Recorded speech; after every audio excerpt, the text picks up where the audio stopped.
గత ప్రభుత్వం కంటే తామే ఎక్కువ పంటను కొనుగోలు చేశామని పర్యాటక శాఖ మంత్రి జూపల్లి కృష్ణారావు అన్నారు. వారు చెల్లించిన డబ్బుల కంటే ఎక్కువ చెల్లింపులు చేసినట్లు తెలిపారు. సాగునీటి ప్రాజెక్టుల భూసేకరణపై నాగర్ కర్నూలు కలెక్టరేట్లో సమీక్షించిన మంత్రి ఎవరి కాలర్ పట్టుకోవాలో గత ప్రభుత్వాల రికార్డులు పరిశీలిస్తే స్పష్టంగా తెలుస్తుందని అన్నారు.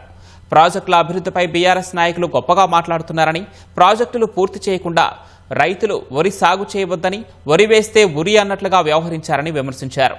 కృష్ణానదిపై 15 టీఎంసీల సామర్థ్యంతో రిజర్వాయర్లు నిర్మించి 5,50,000 ఎకరాలకు సాగునీరు అందించడమే ప్రభుత్వ లక్ష్యమని జూపల్లి తెలిపారు.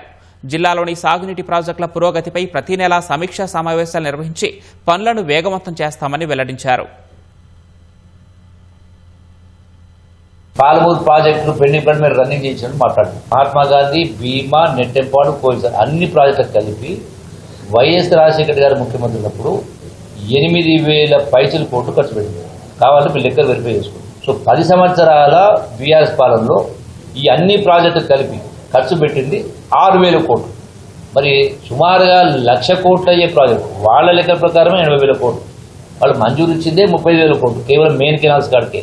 ఇంకా డిస్ట్రిబ్యూటర్స్ కానీ, మైనర్స్ కానీ, సబ్మెర్స్ కానీ శాంక్షన్ లేదు, పని లేదు. సో అవన్నీ ఇప్పుడు శాంక్షన్ ఇవ్వాలి. అదే వాటర్ అలొకేషన్ తీసుకురావాలి. అంటే మాటలకు వాస్తవ పరిస్థితులకు జమీన్ ఆస్మాన్ ఫరక్ ఉంది.